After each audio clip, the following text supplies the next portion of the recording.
এ আমার বাবা, গুনাহ ছাড়ার নাম হলো তওবা, গুনাহ করার নাম তওবা না। জবান দিয়া শুধু তওবা তওবা বললেই তওবা হয় না, গুনাহ ছেড়ে দিতে হবে। আমাদের আকাবের আসলাফ জিনারা ছিলেন, মাঝে মাঝে সকালবেলা বেলা ওঠে নাই, বৃষ্টিও নাই, রোদও নাই, ছাতা নিয়ে বেরোইছে। হুজুর ছাতা নিয়ে কই যান? আমি আমার এক ওস্তাদরে দেখছি সব সময় মাদ্রাসা আসতেন ছাতা নিয়ে, সকালবেলা ছাতা ধইরা তারপর আসতেছেন। হুজুর ছাতাটা কি করেন? বৃষ্টি নাই, অনেকে দুষ্টামিও করতো হুজুরের সাথে, বৃষ্টি নাই। হুজুর একেবারে সুফি সাহেব দরবেশ সাহেব ছিলেন, বৃষ্টি নাই, রোদ নাই, আপনি ছাতা দিয়ে কি করেন সকালবেলা? হুজুর মাঝে মাঝে দুই একজনে বলতেন, আবার মাঝে মাঝে বলতেন না। হুজুর একদিন ডাক দিয়া কয়, বাজান রাস্তা দিয়ে আসলে বেগানা মহিলা থাকে রাস্তার ভিতরে, আমার নজরটা যদি পড়ে যায় আমার ইবাদতের লাজ্জাত নষ্ট হয়ে যায়। কোন বেগানা নারীর দিকে আমার দৃষ্টি পড়লো, ওই দিন আমি ইবাদতে মজা পাই না, সেজদা দিয়া মজা পাই না, আমি আল্লাহর ডাইকা মজা পাই না, সকাল বিকাল জিকির কইরা মজা পাই না। এই জন্য আমি ছাতাটাকে ঢাল স্বরূপ ব্যবহার করি। যখন দেখি সামনে আমার নারী আসতেছে, সে তো বুঝে না গুনাহ করতেছে, আমি ছাতাটাকে সামনে কাট করে দেই যেন ওই নারীর দিকে আমার নজরটা না পড়ে। চিৎকার মেরে কন্না আল্লাহু আকবার। এটার নাম তওবা। বলেন এটার নাম কি? গুনাহ থেকে কি করা? ফিরে থাকা, বেঁচে থাকা। আল্লাহর পয়গম্বর হযরত ইউসুফ আলাইহিস সালাম জুলাইখা তারে চক্রান্তের জালে ফেলে দিতে চাচ্ছে। ঘটনা তো আপনাদের মুখস্থ, আমি বলার আগে আপনারা ঘটনা জানেন। 7টা দরজা বন্ধ করে দিছে অন্দরমহলে। ইউসুফ নবীর সাথে সে তার মনের বাসনা পুরা করবে, সুযোগ আছে। ইউসুফ নবীও যদি চাইতো তার সাথে তারও যৌবনের ক্ষুধা মেটাইতে পারতো কিনা? এই সুযোগ ছিল কিনা? কোনো বাধা ছিল? কোনো প্রতিবন্ধকতা ছিল? কিচ্ছু ছিল না, কেউ দেখতো না।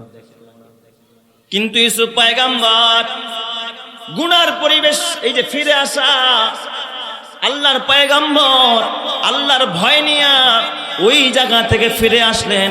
আল্লাহর ভয় নিয়া, তওবার মানসিকতা নিয়া যখন তালাবদ্ধ দরজার সামনে দাঁড়ায় গেলেন, রব্বুল আলামিন ইউসুফ নবীর জন্য 7টা তালা খুলে দরজা উন্মুক্ত করে দিলেন। চিৎকার মেরে কর আল্লাহু আকবার। বলেন ওই আল্লাহ এখনো আছে না নাই? আপনি যদি চিন্তা করেন যে এই এলাকায় থাকলে এই এলাকাটা গুনার পরিবেশ, এটা ছেড়ে দিলাম, আমি এখানে থাকবো না, কারণ এখানে থাকলে আমার গুনাহ হয়। হযরত ইউসুফ নবী এই ঘটনার পরে এই জুলাইখা নানা ষড়যন্ত্র আরম্ভ করলো ইউসুফ নবীর বিরুদ্ধে, যেহেতু তার ডাকে সাড়া দেয় নাই। ইউসুফ নবী চিন্তা করলো এই মহলে থাকলে আজকে হয়তোবা বেঁচে গেছি, দরজা খুলে দিছে আল্লাহ, আমি বের হয়ে গেছি, আরেকদিন তো আমার অজান্তেই সে এসে আমাকে পিছন থেকে ধরতে পারে, এই সুযোগ আছে না নাই? একই ঘরের ভিতরে থাকে একটা মহিলা, গিয়া ধরতে সময় লাগে কি লাগে না? সময়ের ব্যাপার না, যে কোনো সময় ধরে বসতে পারে। ইউসুফ পয়গম্বর দেখলেন এই মহলে থাকলে আমি গুনাহ থেকে বাঁচতে পারবো না। পয়গম্বর ইউসুফ গভীর রাতে আল্লাহকে ডাক দেয়া কয়, রব্বিস সিজনু আহাব্বু ইলাইয়া মিম্মা ইয়াদউনানি ইলাইহি। আয় আল্লাহ, এখানে থাকলে আমি পয়গম্বর গুনাহ থেকে বাঁচতে পারবো না, কারণ মহিলাদের অবস্থা বেশি একটা ভালো না। আল্লাহ গো, এই জুলাইখার বাড়িতে থাকার চাইতে, রাজপ্রাসাদে থাকার চাইতে আল্লাহ আমার জন্য বালাখানার চাইতে জেলখানাও ভালো। রব্বিস সিজনু আহাব্বু ইলাইয়া। আয় আল্লাহ, আমার কাছে জেলখানাই প্রিয়, আমি জেলখানা গ্রহণ করতে চাই, জেলখানায় যেতে চাই, আমি এই বালাখানায় থাকতে চাই না।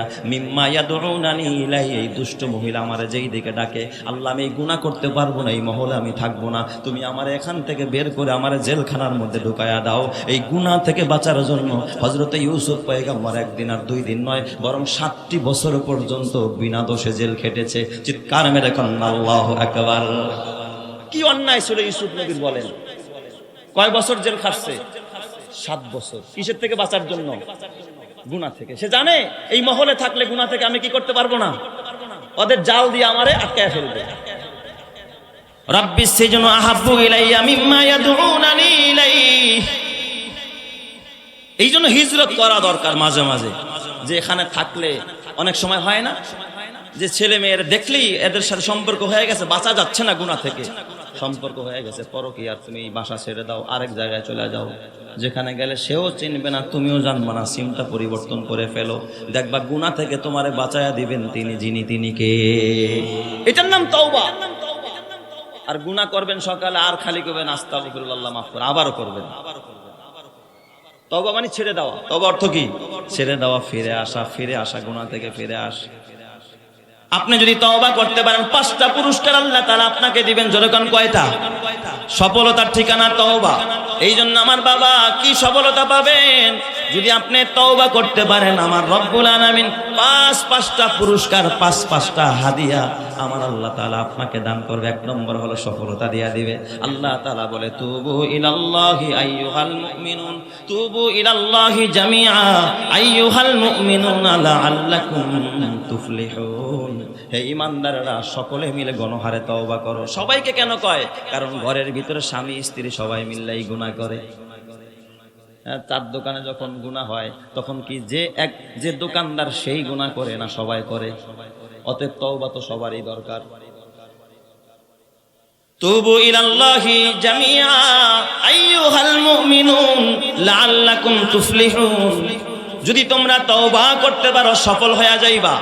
এটা 1 নম্বরের পুরস্কার। তওবা করবেন বেশি বেশি, আল্লাহ তাআলা সফল বানায়া দিবে।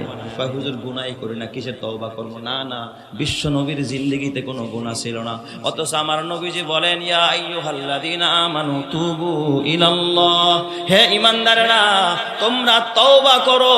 কুল্লা ফা ইন্নী আতুবু ইলাইহি কুল্লা ইয়াউমিন মিআতা মাররা। আমি মুহাম্মদ, আমার জীবনে কোনো গুনাহ নাই, আমি মুহাম্মদ দৈনন্দিন আমি আল্লাহর দরবারে 100 বার করে তওবা করি। সুবহানাল্লাহ। নবী যদি 100 বার তওবা করে, তাহলে আমাদের কত শত হাজার কোটি বার তওবা করা দরকার। চিন্তা করে দেখছেন? তওবা করার দরকার আছে না নাই? তাহলে তওবা করলে পুরস্কার পাবেন কয়টা? 5টা। 1 নম্বরের পুরস্কার সফলতা দিবেন কে? আল্লাহ।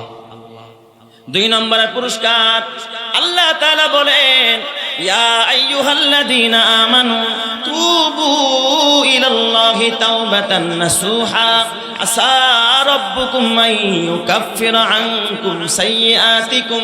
আল্লাহ তাআলা বলে, তোমার জন্য 2 নম্বরের পুরস্কার, আল্লাহ চিরেই তোমার সব গুনাহ মাফ করে দিবে। সুবহানাল্লাহ বলেন। গুনাহ মাফ করে তোমার পুত পবিত্র বানায়া দিবে। নিষ্পাপ শিশু বাচ্চার মতো আল্লাহ পবিত্র করে দিবে। জোরে কোন সুবহানাল্লাহ। তাই তো আমার বিশ্ব নবী বলেন, আত-তাইবু মিনাজ যামবি কামান লা যামবালাহ। যেই ব্যক্তি তওবা করে, আল্লাহ তাআলার কাছে যে তওবা করে গুনাহ থেকে ফিরে আসে, কেমন যেন জীবনেও সে কোনোদিন গুনাহ করে নাই। সুবহানাল্লাহ, জোরে কোন সবাই। এটা 2 নম্বরের ফায়দা। আর 3 নম্বরের ফায়দা হলো আল্লাহ তাআলা বলেন, ওয়ায়ুদখিলাকুম জান্নাত। আল্লাহ তাআলা বলেন, এ বান্দারা, তোরা যদি খাঁটি দিলে তওবা করতে পারোস, আমি আল্লাহ 3 নম্বর আরেকটা পুরস্কার দিব, তোদেরকে জান্নাত দিয়া দিব। আমি আল্লাহ বিনা হিসাবে তোদেরকে জান্নাত দিয়া দিব। জোরে কোন সুবহানাল্লাহ। আয়ে খুজ দিলুস কি ইয়া ইলাহি, আয়ে খুজ দিলুস কি ইয়া ইলাহি মান লাহু জাদুন কলিল মুখলিসান বিসিদকিয়াতি ইনদা বাবিক ইয়া জলিল জামবুহু জামবুন আযীমুন ফাগফিরিজ জামবাল আযীম। জামবুহু জামবুন আযীমুন ফাগফিরিজ জামবাল আযীম। ইন্নাহু শাখসুন গরীবুন মুযনিবুন আবদুন জলিল। আইনা মূসা আইনা ঈসা আইনা ইয়াহইয়া আইনা নূহ। আইনা মূসা আইনা ঈসা আইনা ইয়াহইয়া আইনা নূহ। আইনা ইয়া সিদ্দিক আফিন তু ইলাল্লাহিল গফির। চিৎকার মেরে করেন আল্লাহু আকবার। আরো জোরে বলেন আল্লাহু আকবার। তাহলে আপনার আমার জিন্দেগীর গুনাহ মাফ করে জান্নাত দিবেন যিনি, তিনি কে? আল্লাহ। এই জন্য আমার বাবা সব সময় তওবা করা দরকার। এটা গেল 3টা পুরস্কার। 4 নম্বরের পুরস্কার আল্লাহ তাআলা তওবাকারীকে বন্ধু বানায় নিবে। আল্লাহু আকবার। যে তওবা করে সে কার বন্ধু? আর যে তওবা করে না সে হলো শয়তানের বন্ধু। জোরে কোন কার? শয়তানের। আমরা কি শয়তানের বন্ধু হব না আল্লাহর বন্ধু হব? আল্লাহ তাআলা কোরআনে বলে, ইন্নাল্লাহা ইউহিব্বুত তাওয়াবিনা ওয়া ইউহিব্বুল মুতাতাহহিরিন। নিশ্চয় আল্লাহ তাআলা তওবাকারীকে ভালোবাসে এবং পবিত্রতা হাসিলকারীকে ভালোবাসে। যে সব সময় পাক সাফ থাকে, ওযু অবস্থায় থাকে, পবিত্র অবস্থায় থাকে, ওই মানুষটারে আল্লাহ ভালোবাসেন, পছন্দ করেন। এবং যেই মানুষটা তওবা করে ওই মানুষটারে আল্লাহ ভালোবাসে। সুবহানাল্লাহ। ইন্নাল্লাহা ইউহিব্বুত তাওয়াবিনা ওয়া ইউহিব্বুল মুতাতাহহিরিন। এইজন্য আমরা তওবাও করব, পাক পবিত্র থাকব। যেরকম সুবহানাল্লাহ। রাজি আছি না ইনশাআল্লাহ?